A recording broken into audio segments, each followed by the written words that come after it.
ำทำเหมยแก้มเจ้าอำท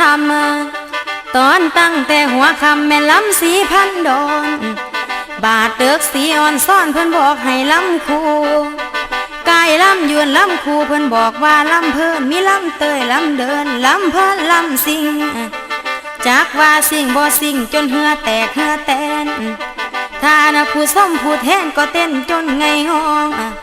เด็กอีหลีบอกให้น้องลำกะถูบัญหาถ้าไผฆ่าให้ยอมกันแนวนั้นมันจังแม่นหมอลำ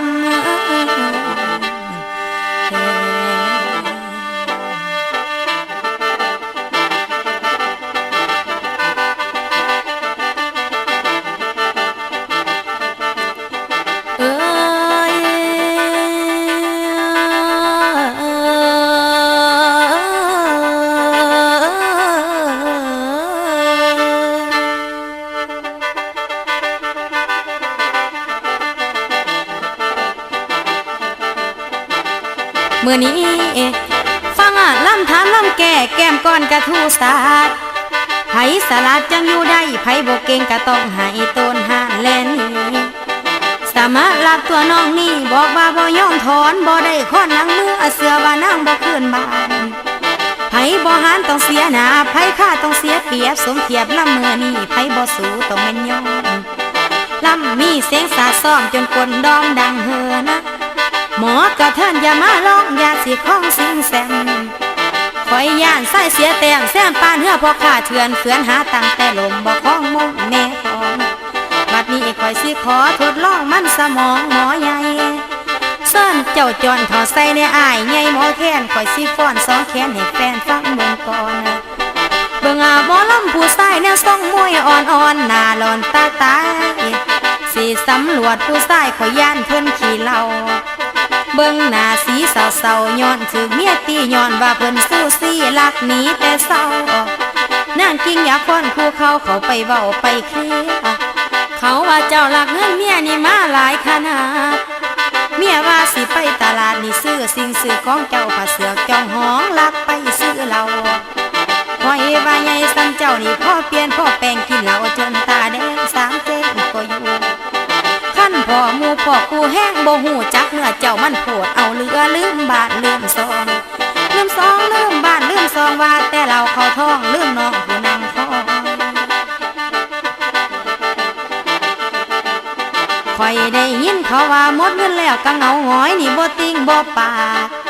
ซ้ำบ่พ่อเพิ่นก็ห่างนี่ใส่ศาสตร์ใส่หมอนบัดย่ามกินบ่กินบัดย่ามนอนบ่นอนมีแต่ไปหาเที่ยวเปียกพ่อคู่บ่เกี่ยวน้ำให้น้ำหน้าหน่อยก็ซุ่มกินปลาหน่อยก็ว่าอกแบ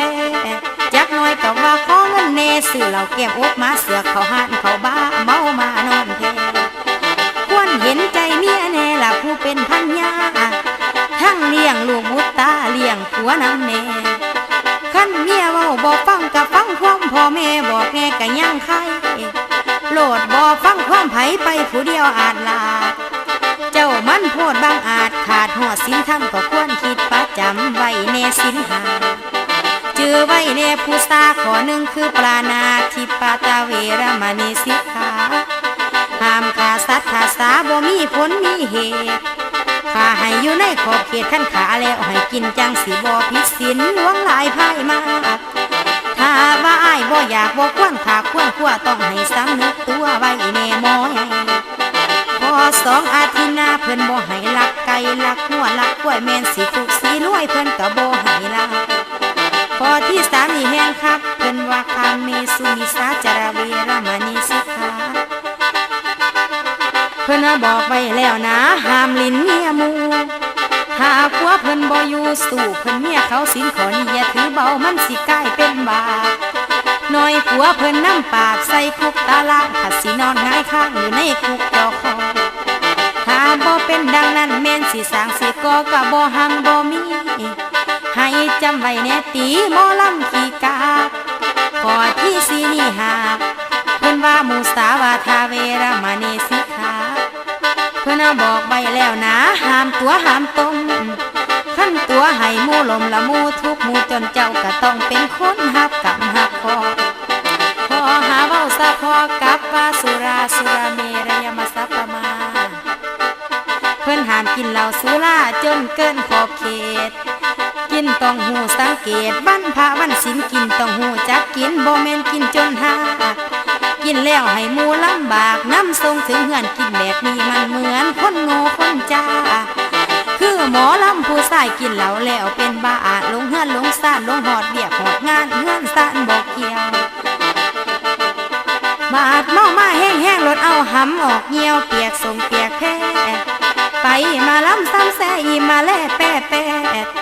บาดสักโซ่ให้ไปกวดน้ำแพทย์เพิ่นบอกว่าตัดแขนเดี๋ยวเบิ่งคนอย่างแห้งว่าจักนกจักบายเพิ่นให้เอาชีวิตไว้ได้เด้อทานดอลอยกมือขึ้นใส่หมอว่าเอาข่อยไว้แน่ไว้แน่ว่าเอาข่อยไว้แน่แน่บ่กันก่อนแก่เป็นแท้ซอยบ่ไหว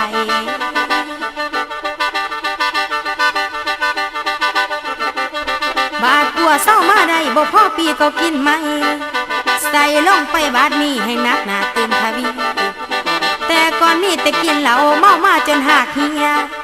บาดนี้กินตั้งแต่เบี้ยเมียแห้งปากบ่ได้ไปหนาเห็นเติมสวย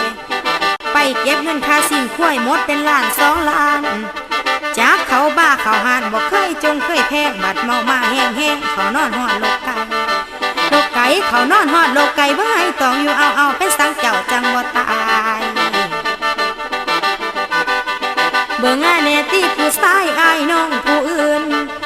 นั่งเห็นเพิ่นกินเหล้ากินพ่อมวนพ่อซืนน้ำหมูน้ำกองวาดว่าผัวเจ้าของกินจนเป็นโพจังไอเมนสาดเพิ่นหกจังเมนสาดจังให้ไปเก็บเงินค่าไฟซ้ำให้ไปกินเหล้าขอหอดเงินอีพ่อเฒ่าคุณซื้อเหล้าซุ่มกันไข่ตัวเล่าบอกฟันกับผ้าอีโตท่านงูแห้งปานนั้นเศร้ากันสาน้องว่าถึงทุกยากก็อย่าสิหาลำเสือกมือพ่อได้กลุ่มเพิ่งต้นอาศัยคนไปจ้างมารับงานต่างๆถ้าพี่น้องเพิ่นเห็นใจไปรับงานแต่ละครั้งพ่อสิจังอยู่ไว้นางกะสิขออาศัยศรัทธาญาพ่อผัวเพิ่นนั่งอยู่มอบ้างเพื่อเพิ่นใจดีผู้เพิ่นมีศักดิ์ศรีใจดีหักหอซอยกันแน่เด้อพ่อบัดผัวยาผัวเศร้าผัวข่อยคนมักเมาลูกเมียบ่ห่วงลูกเมียบ่ห่วงจักว่าหวงจังสี่พี่บ้าก็บ่เอาพี่บ้าก็บ่เอาบอกว่าเศร้ากินแต่เหล้าข่อยลดเบื่อผัวเฮา